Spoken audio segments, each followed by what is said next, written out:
Dans le livre de Devarim, à la Parasha Vaetranan, Moshe Rabbeinu là-bas répète les 10 commandements, mais sous un angle un petit peu différent. Et là-bas, il va dire Shamor et Yom HaShabbat le Kadesho. Tu vas garder le Shabbat en le sanctifiant. Dans la Parasha de Yitro, il a dit Zachor et Yom HaShabbat, tu vas te souvenir du Shabbat. Et là, tu dois garder le Shabbat. Donc c'est une mitzvah. C'est un commandement que nous avons l'obligation d'accomplir. Et la question, comment on garde maintenant le Shabbat? Qu'est-ce que ça veut dire, garder le Shabbat? Alors, garder le Shabbat, c'est tout simple. C'est ne pas effectuer les 39 travaux interdits à Shabbat. Et ces 39 travaux, pourquoi il y en a 39, pourquoi il y en a 40, pourquoi il n'y en a pas 10, pourquoi il n'y en a pas 200? Ils sont très précis. Ce sont les 39 travaux qui ont été utilisés pour la création du Mishkan. Le Mishkan, en français le tabernacle, alors attention, il ne faut pas le dire avec l'accent québécois, le tabernacle, c'est la résidence de la Shrina, la résidence de la présence divine, ou de façon plus juste, c'est le lieu de la rencontre entre le Créateur et ses créatures.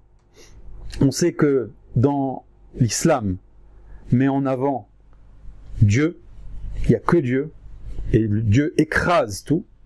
Dans le christianisme, Dieu il a abandonné le monde est un enfer, donc on va mettre en avant l'homme et sa libération, sa délivrance.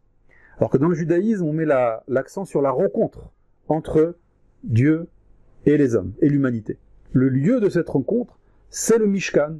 Donc dans le désert, c'était un petit temple portatif, et lorsqu'on va arriver à Jérusalem, ce sera le Beth Amikdash, le temple du roi Salomon, du premier temple. Il y a ensuite le second temple, et Bezrat Hashem, nous prions, nous essayons d'agir pour la création du troisième temple.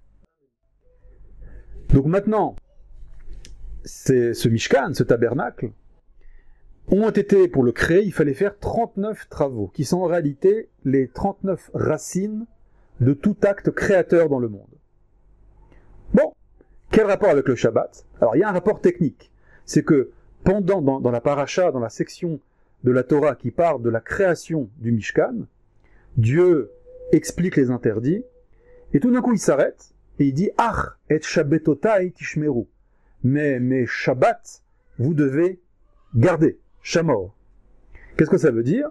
Donc la raison technique, c'est de dire que, bien que vous êtes occupé à la construction du Mishkan, donc c'est un acte,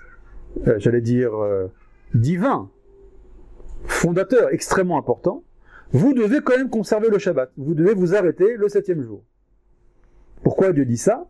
Il dit parce que on aurait pu penser, les Hébreux auraient pu penser que puisqu'on est maintenant occupé à une Melechet Kodesh, un travail qui est saint, eh ben on est en train de réaliser le divin. Pourquoi maintenant faire le Shabbat? Pourquoi s'arrêter?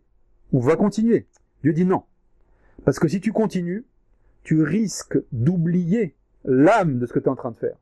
Parfois, quand on fait des choses, même des choses importantes dans nos vies, on a tendance à oublier l'importance, justement, et l'âme des choses. Donc Dieu dit, tu dois t'arrêter et faire Shabbat. Alors que tu es en train de construire le Beth Amikdash. Alors que tu es en train de construire le Mishkan, le tabernacle. Pourquoi? Parce que le Shabbat, c'est pas juste une pause. Non, le Shabbat a une capacité à libérer l'âme des actes que tu as fait dans la semaine. À libérer l'énergie divine qui était cachée dans des actes, des travaux que tu as fait dans la semaine. Ça, c'est la force, la Gdusha et la Bracha qui est dans le Shabbat. Donc Dieu dit, tu t'arrêtes. Quand tu fais le Mishkan, tu t'arrêtes.